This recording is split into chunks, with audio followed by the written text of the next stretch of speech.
Two teams trying to stake their claim to postseason football. Week 14 of the NFL is underway. And they're going to mark that where it went out of bounds, so really good starting field position up past the 40-yard line.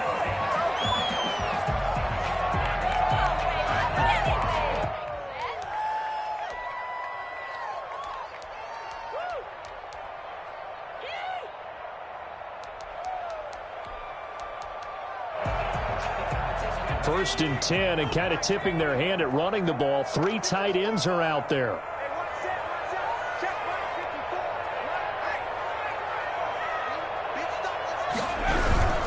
Burrow going to give this to Mixon. And very little daylight there. He'll get a couple up to the 44.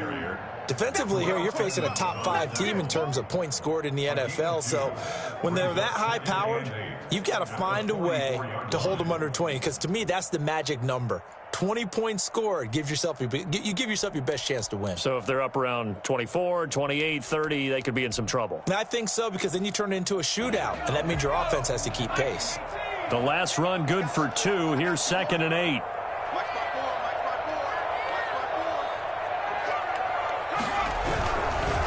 Now Joe Mixon. And he stopped immediately there.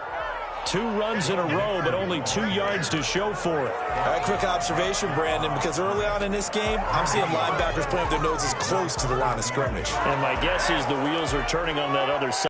As a play caller, you're filing that away right now, aren't you? Yeah, you're trying to find that opportunity later on when you can play action them or stick something to them between the 2nd and the 3rd level. On 3rd down, Burrow. He finds his target, Fuller. Well, he's going to be out of bounds, but not before he takes it inside the 40. I don't think there's anyone who could possibly doubt how fast he could run in the open field. But if there were, he silenced those thoughts there. And that's the kind of play where you have to kind of catch your breath afterwards. So just give me a second here, because when he shifted into high gear, he was an absolute blur out there. No substitute for speed. We talk about that all the time. The evidence was right there. He rifles one that's intercepted. Picked up by Jonathan Jones. And they will take over at the 29-yard line. Well, it's no secret he's had trouble this year with interceptions, and this is a bad start for him. First drive, throwing another pick. No matter who's broadcasting his game, that's how the conversation begins. Throwing too many interceptions. Can he take care of the football? If I were his backup, I'd be edging towards the coaches and saying, hey, how about giving me an opportunity?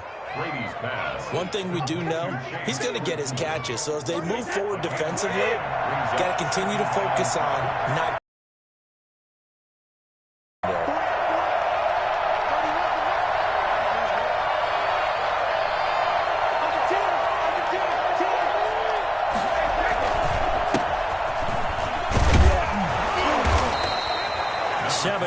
There and a first down. Another fine carry from the NFL's rushing leader, and quarterbacks typically dominating the MVP balloting, but I think you got to give this guy serious consideration, don't you? I agree totally. I mean, he's leading the league in rushing, and let's face it, partner, the running back renaissance in the NFL, it's real, and it's really helping teams along the way. He's a prime example. Got to give him strong consideration for MVP talk. And they'll get this well past midfield before being stopped just before the 35. 23 yards on the pickup there and a first. They fake the handoff. Now Brady. Under a heavy rush, and down he goes. Logan Wilson gets him for a loss of 10 yards from his linebacker spot.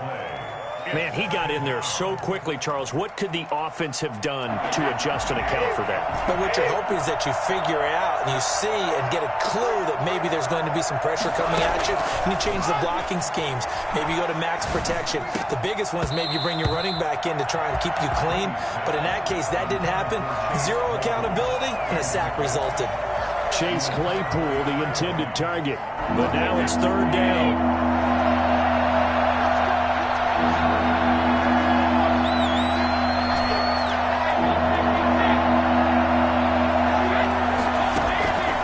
Shotgun now for Brady. This is Johnson. He's got it. And he's got another first down as the tackle's going to be made at the Bengals 18. A real letdown defensively. That was third and a bundle, but they allow the conversion. So from inside the 20, here's 1st and 10 at the 18. That's a big gainer on that play, and from experience, I can tell you, that's where defensive backs will come into the huddle and say, guys, how about some pass rush? But you're going to say it nicely because those big guys up front, they don't like being criticized very much. Quarterbacks in this league, you know they'll pick you apart if you give them time like that to find receivers downfield. Give him 9 on the play. So a critical mistake, roughing the passer. Now it's 1st and goal. And he's going to be met at the line of scrimmage and taken down. They'll say no gain on the play, and it'll be 2nd and goal.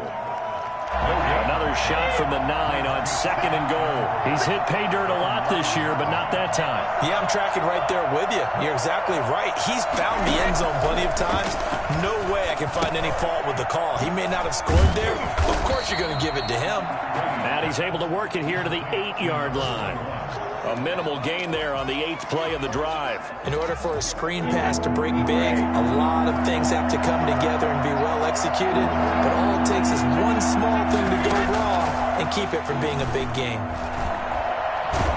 Now the pressure gets there, and he goes down just inside the 20 at the 19. Sam Hubbard, he's the one to